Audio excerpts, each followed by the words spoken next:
신약성경 히브리서 4장 14절로 16절에 있는 말씀, 여러분들이 마스크를 썼기 때문에 함께 합독하시겠습니다. 세 절이기 때문에 다 같이 히브리서 4장 14절 16절, 제가 가지고 있는 성경은 356페이지, 히브리서 356페이지 4장 14절로 16절 세 절입니다. 우리 함께 합독합니다. 시작. 그러므로 우리에게 큰 대제사장이 계시니 승천하시니 곧 하나님의 아들 예수시라. 우리가 믿는 도리를 굳게 잡을지어다. 우리에게 있는 대제사장은 우리의 연약함을 동정하지 못할 시기가 아니요 모든 일에 우리와 똑같이 시험 받으신 이로되 죄는 없으시니. 그러므로 우리는 긍휼하심을 받고 때를 따라 돕는 은혜를 얻기 위하여 은혜의 보좌 앞에 담대히 나아갈 것이니라. 아멘. 한 주간 동안도 하나님 은혜 가운데 잘 보내신 줄로 믿습니다. 오늘도 가정에서, 직장에서 예배드리시는 여러분 모두에게 하나님 은혜와 평강이 넘치시기를 주님의 이름으로 축원합니다. 우리는 지난 한 주 동안에 너무나 어려운 또 어렵게 지내왔습니다. 조지 프로이드의 사망, 또 그 여파로 시위, 경제적인 완화로 인해서 많은 사람들이 직장으로 돌아가고 또 공원으로 비치로 이렇게 다니시면서 LA 특히 확진자가 가장 지금 많이 올라가고 있는 어려움 속에서 살아가고 있습니다. 오늘은 특별히 여러분들이 잘 아시는 I have a dream으로 유명한 미국의 흑인 해방운동가이자 친미계 목사, 여러분 잘 아시는 마틴 루터 킹 목사를 한번 생각을 해봅니다. 이 목사님은 참 짧은 생이었습니다. 1929년생이었으니까. 그리고 1968년에 미아원 파업 운동을 지원하다가 1968년도에 총에 맞아서 숨을 거두게 되는데, 우리는 이 목사님을 생각할 때 I have a dream, 우리는 꿈이 있습니다. 어떤 꿈인가요? 흑인 아이들이, 흑인 백성들이 백인과 동일하게 모든 것을 평등한 삶을 원하는 그런 인권 운동가로만 생각하고 있는데, 물론 맞습니다. 이 목사님이 그런 인권 운동으로 또 많은 어려운 사람들을 돕는 운동으로 비폭력 운동 이것 주도하면서 1964년에 뭘까지 받았어요? 노벨 평화상까지 받았습니다. 근데 I have a dream 이 말 말고도 우리가 생각하지 못한 말이 있어서 소개를 하려고 제가 소개를 합니다. 이 목사님, 마틴 루터 킹 목사님이 이렇게 명언이라고 할 수 있는 말씀이 있는데, 어두움을 가지고 어두움을 몰아낼 수 없다. 증오를 가지고 증오를 몰아낼 수 없다. 이 말씀을 이렇게 남겼습니다. 누구만 오직 사랑만 어두움을 몰아낼 수 있고, 사랑만 가지고 증오를 몰아낼 수 있다. 그것은 바로 예수님의 사랑이다. 우리는 어려울 때 지금 살아가고 있는 우리 모두입니다. 더욱더 주님의 사랑을 실천해서 때를 따라 예배드리는 일에 게으르지 말고 하나님의 은혜를 생각하며 또 하나님의 은혜를 받고 살아가는 우리 모두는 이 시간에 주님의 은혜만 생각하고 하나님만 생각하고 살아가시는 저와 여러분이 되시기를 다시 한번 부탁을 드리는 마음에서 마틴 루터 킹 목사님을 소개해 봤습니다.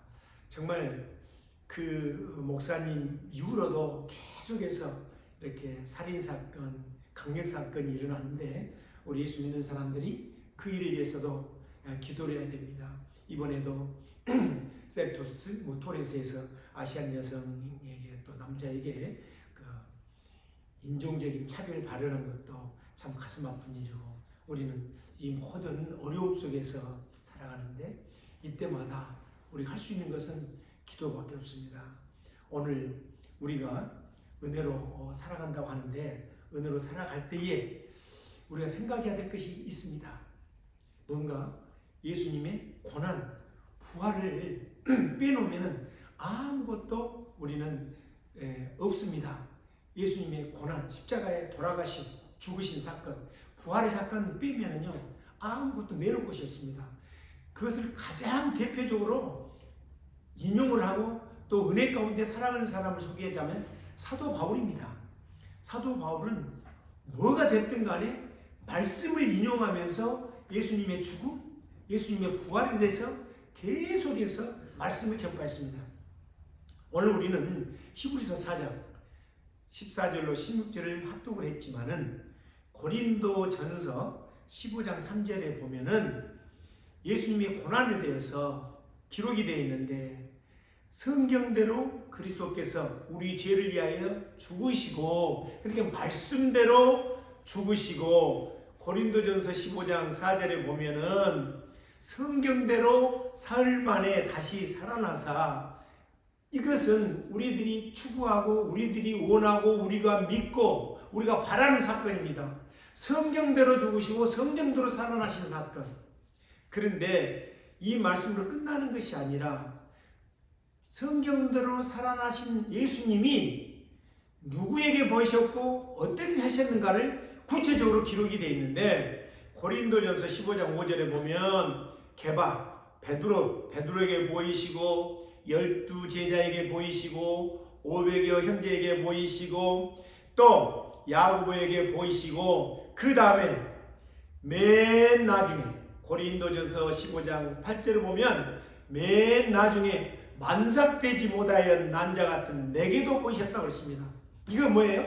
부활신앙을 갖는 거예요. 부활신앙을 믿는 거예요. 주님을 보는 거예요. 여기에서 맨 나중에 만삭되지 못하여 여러분 참 우리는 여러분들은 그래도 굉장히 똑똑하십니다.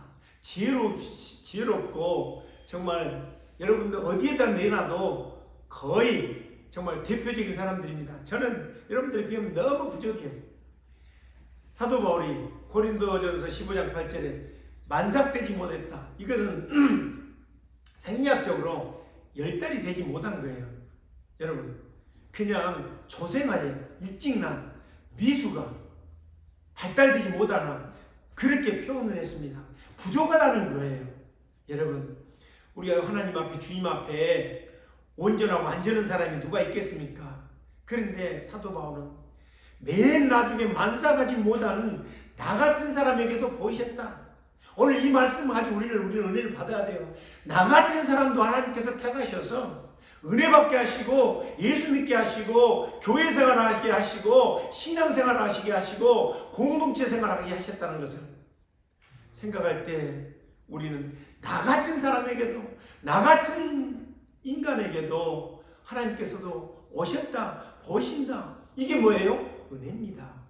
때를 따라 돕는 은혜. 특별한 게 아니에요. 금덩어리를 갖다 놓고 바구니에 자루에 놓고 이걸 가져가 이걸 가져라. 그게 은혜가 아니고 부족한 가운데서 나를 택하셨다는 거, 부족한 가운데 나를 살리셨다는 거, 부족한 가운데 나를 사용했다는 거, 그것을 믿고 때를 따라 은혜를 받고 살아가시는 자신감을 가지고 살아가시는 여러분 되시기를 주님의 이름으로 축원합니다. 사도 바울은 그러나 그 모든 것이 자기의 어떤 요령이나 자기의 상식이나 자기의 어떤 능력이나 자기의 알므로 되는 것이 아니라고 고백을 하는 말씀이 있는데 고린도전서 15장 10절에 보면은 내가 나 된 것은 하나님의 은혜로 된 것이니. 여러분 이 말씀으로 은혜 받으셔야 돼요.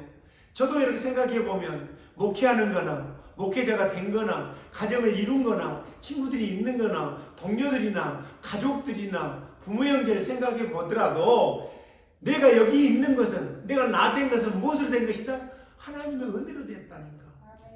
사도 바울의 고백입니다.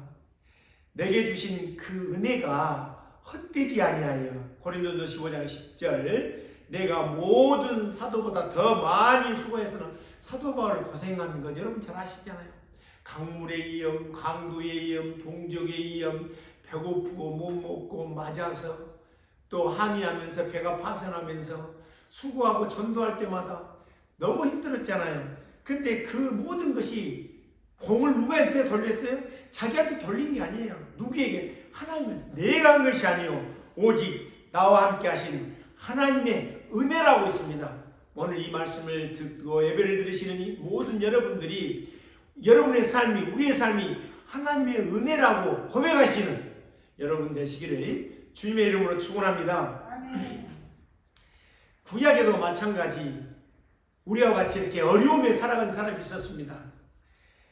사무엘상 23장 15절에 쭉 보면은 사울왕, 여러분 제가 몇 번 이렇게 외화로 들어서 설교를 했었는데 사무엘상 15장 그 23절을 쭉 이하를 보면은 다윗 왕이 사울 왕을 피해서 쫓겨다닐 때였습니다. 쫓겨다닐 때.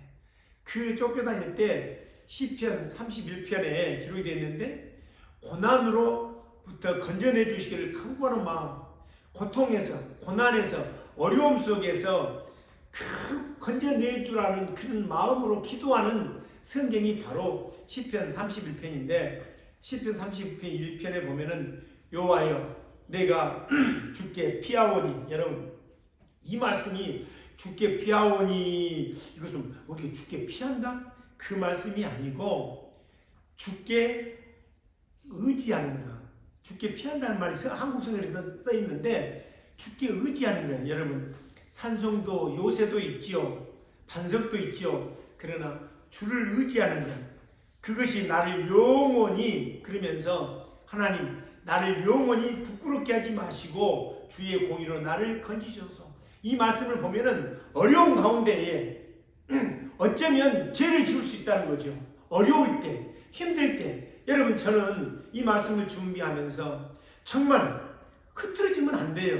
왜? 어려울 때 우리가 성전에 나가서 예배를 못 드린다고 해서, 안 드린다고 해서 흐트러지면 안 된다는 거예요. 여러분 어쩌면 지금 여러분의 현재 생활에 적응이 될까 저는 염려가 되거든요. 우리가 정상적인 예배 생활할 때 어땠습니까? 주일날 교회 안 가면은 하루 종일, 저는 그런 경험이 없지만은 아마 책을 읽어봐도 그렇습니다. 예수 믿는 사람들의 간증집을 읽어보면은 예수 믿는 사람이 교회를 못 가면 하루 종일 마음이 아팠다고 그래요. 마음이 무겁다고 그래요. 뭔가 아주 끄림직했다고 그래요. 그런데 이게 습관이 되어서 적응이 될까 염려되거든요. 여러분 농장에서, 병아리를 키우는 농장에서 강아지를 병아리 속에다가 넣어놨습니다. 병아리는 그 모이 있잖아요. 병아리만 먹는, 모래도 약간 섞어져 있는 그걸 쪼아 먹잖아요. 강아지가 병아리로 살다 보니까 뭐를 먹게요? 모이를 먹더래요. 병아리 모이를 먹는 거예요. 혹시 그럴까 염려된다는 거죠. 이게 지금 코비드 19으로 여러분들이 가정에서, 직장에서, 교회에 나오지 않고 나태해져서 혹시라도 신앙생활을 하면 거기에 적응이 되어서 여러분 신앙이 떨어질까 염려되는 거예요. 그게 적응될까 봐서요. 강아지는 개밥을 먹여야 되는데 닭 모이를 먹으면 되겠냐 이 말이에요. 그래서 다윗은 내가 나를 영원히 부끄럽게 하지 말라고, 하나님의 방법대로 살게 해달라는 거지요. 어렵다고 해서 내가 다른 수단 방법을 가지면서 살면 되겠느냐? 하나님을 버리고 다른 방법으로 하나님 부끄럽게 살면 되겠느냐? 이 기록이 시편 30편에 기록이 되어 있는데요. 여러분 사도 바울이 가장 아끼는 믿음의 아들이 누굽니까? 여러분 아시잖아요. 디모데잖아요. 디모데에게 정말 사랑하는 믿음의 아들에게 권면의 말씀이 있는데요. 디모데후서 2장 15절에 보면요, 이 말씀이 있습니다. 너는 진리의 말씀을 옳게 분별하여, 말씀을 분별할 수 있는 분별력도 있어야 됩니다. 그런데 그 다음의 말씀이요, 부끄러울 것이 없는 일꾼으로 인정된 자로, 부끄러울 것이 없는 인정된 자로. 여러분 가정에서도 그렇고 직장에서도 그렇고 교회에서도 그렇고 특히나 하나님 앞에 부끄러울 것이 없는 인정된 자로 살아가라고 디모데에게, 누구에게? 가장 아끼는, 가장 사랑하는 믿음의 아들에게 권면했습니다. 정말 사도 바울이 디모데에게 권면했던 부끄러울 것이 없는 인정된 대로 살아가는 그 말씀이 구약에서 다윗도 부끄러울 것이 없게, 부끄러움이 없게 해달라고 어떻게 했어요? 기도했다는 거죠. 그리고 시편 31편 2절에 보니까 내게 귀를 기울여 속히 건지시고 내게 견고한 바위와 구원하는 산성이 되소서. 그리고 이어지는 말씀이 주는 나의 반석과 산성이시니 그러므로 주의 이름을 생각하셔서 나를 인도하시고 지도하소서. 어려운 가운데 부끄럽게 하지 마시고 나를 지도해달라고 간절한 마음으로 기도하는 다윗의 그 고백이 시입니다. 나의 힘이 되신 여호와여 내가 주님을 사랑합니다. 이 곡이 여러분 구약성경 어디예요? 시편 18편입니다. 나의 힘이 되신 여호와여 내가 주를 사랑합니다. 여호와는 나의 반석이시요 요새시요 건지시는 자요 하나님이시요 또 바위시요 방패시요 뿔이시요 산성이라고 고백했던 그 찬송이 바로 시편 18편입니다. 이 모든 것은 하나님의 은혜가 아니면 자기를 구원해줄 바위도 뿔도 산성도 없다는 거죠. 은혜 가운데 살아갈 때에 모든 것을 하나님 앞에 전폭적으로 드리고 맡기고 살아가시는 저 여러분 되시기를 주님의 이름으로 축원합니다. 그러면 우리가 오늘 함께 합독했던 때를 따라 은혜로 살아가는 우리는 그러면 어떻게 살아갈 것인가? 때를 따라 돕는 은혜 어떻게 살아갈 것인가? 이 어려울 때 오늘 본문 말씀입니다. 히브리서 4장 14절에 나와 있습니다. 예수님을 표현한 말씀이 있는데 어떻게 사는 게 이제 나옵니다. 대제사장이라고 표현이 되어 있고 14절에 보면은 승천하시니 곧 하나님 아들 예수시라. 대제사장 예수님이 나왔는데 그 다음에 나오는 말씀이 우리가 믿는 도리를 굳게 잡을지어다. 여기에서 믿는 도리를 굳게 잡을 거예요. 이거는 도덕적인가? 하나의 사상인가? 하나의 어떤 그 규칙을 잡는 것인가? 원문에 보니까 헬라 원문에 보니까 호몰로기아스라고 되어 있습니다. 고백이라는 뜻이 있는데 어떤 고백인가? 예수님은 하나님의 아들이라는 고백. 그러니까 히브리서 4장 14절 그러므로 우리에게 큰 대제사장이 계시니 승천하시니 곧 하나님의 아들 예수시라. 우리가 믿는 도리를 굳게 잡을지어다. 여기를 우리가 믿는 하나님의 아들 예수를 굳게 잡을지어다. 이러면 여러분들이 쉽게 풀이가 됩니다. 은혜로 살아가는 사람들은 바로 어떻게 살아라? 예수님을 붙잡고 살아라. 때를 따라 은혜를 받고 사는 사람은 세상이 밧줄을 잡는 것이 아니라 하나님을 모시고 하나님을 붙들고 살아라. 히브리서 3장 1절에도 돌이라는 말씀이 나와 있습니다. 제가 읽어드리겠습니다. 그러므로 함께 하늘의 부르심을 받은 거룩한 형제들아 우리가 믿는 도리의 사도이시며 대제사장이신 예수를 깊이 생각하라. 그러면 아까 도리가 하나님의 아들 예수 그리스도라 했잖아요. 그러면 그걸 대입해서 넣어서 다시 읽어보면 하늘의 부르심을 받은 거룩한 형제들아 우리가 믿는 하나님의 아들 예수 그리스도의 사도이며 우리는 예수 그리스도의 직분자며 예수 그리스도의 제자이며 말이 되잖아요.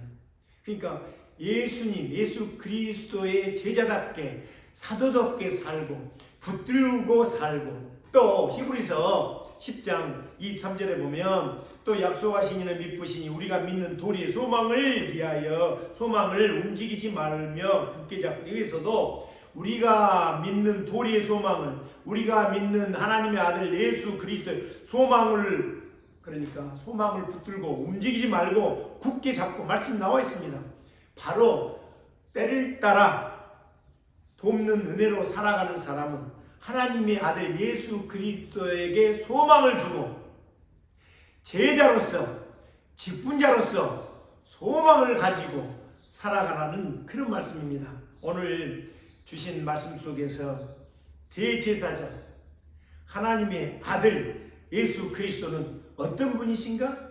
오늘 히브리서 4장 우리가 함께 합독했던 15절에 보면 대제사장은 우리의 연약을 동정하지 못하실 리가 아니요. 이 말씀 풀어보면 연약함을 다 아신다는 거예요. 연약함을 우리에게 주는 것이 아니라 연약함을 풀어주시고 강하게 해주신다는 겁니다.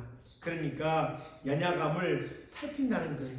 여러분, 우리가 이 바이러스 때문에 얼마나 우리의 생명이 어떻습니까? 약하고 정말 타는 실처럼 쓰러져가는 그런 사람들을 볼 수가 있잖아요. 우리는 굉장히 약합니다.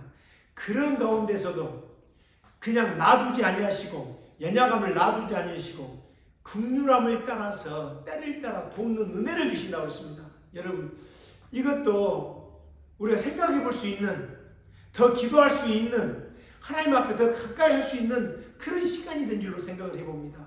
우리가 평생 여러분, 우리 권사님, 우리 이렇게 여러분들 계시지만은 평생 사시면서 이런 성전에서 기도 못하고 마스크 쓰면서 떨어져서 예배생활 해본 적이 있습니까? 오히려 이런 기간을 통해서 우리가 자신을 생각해보고 정말 편안하고 마음껏 기도할 때, 마음껏 찬양할 때, 마음껏 모여서 마음껏 예배드릴 때 생각할 수 있는 시간을 주는 거예요.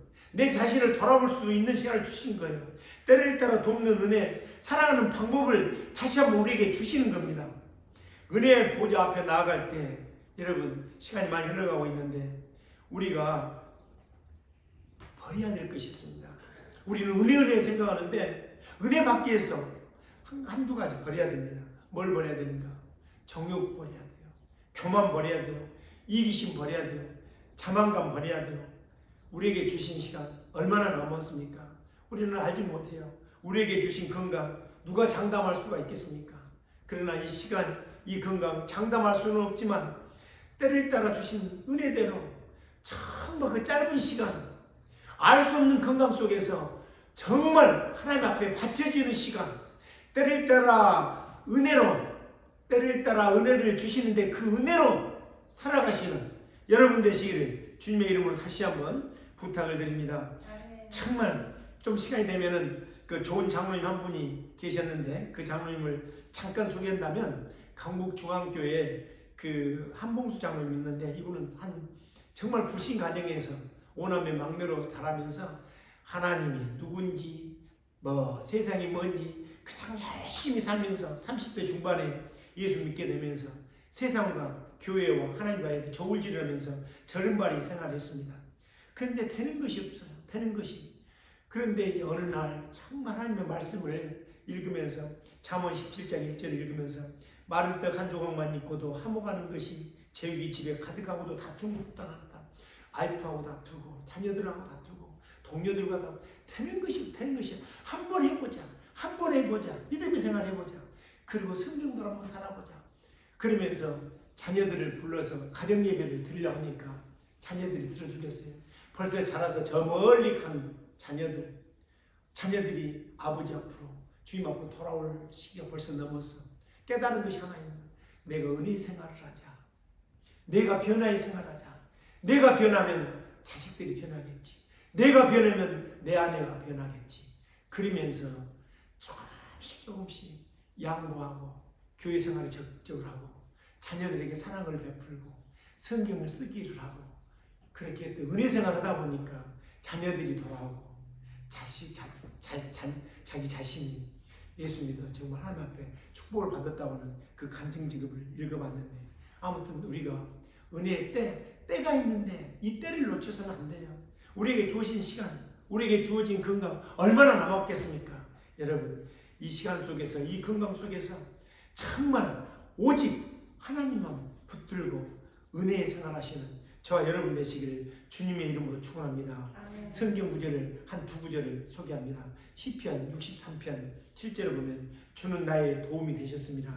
내가 주의 날개 그늘에서 즐거이 부르리이다. 여러분 은혜 받으신 여러분 모두가 정말 하나님의 그늘에서 하나님의 날개 아래에서 즐겁게 행복하게 건강하게 살아가시기를 주님의 이름으로 축원합니다.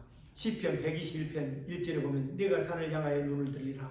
나의 도움이 어디서 올꼬? 나의 도움이 천지를 지으신 여호와께서라.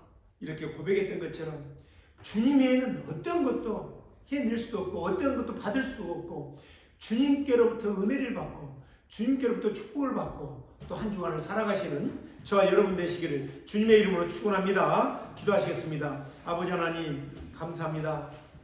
오늘 또 저희들에게 귀한 시간 주시고 또 하나님의 말씀을 듣고 아버지 하나님 앞에 나와 기도하며 말씀을 드리며 자신을 돌아볼 수 있는 시간을 주셨는데 아버지 하나님 혹시라도 이 어려운 코비드-19 기간 동안에 우리의 믿음이 식거나 떨어지거나 나태하지 않고 여호와를 아버지 하나님 앙망하며 사랑하며 은혜의 방주에 나아가 때를 따라 주신 은혜대로 아버지 살아갈 수 있는 우리 모두 되게 도와주시옵소서. 영육간에 강건함 주시고 아버지 하나님 하는 일마다 기도하는 것마다 이루어지는 역사도 있게 하여 주시옵소서. 아멘. 예수님의 이름으로 축복하며 기도하옵나이다. 아멘.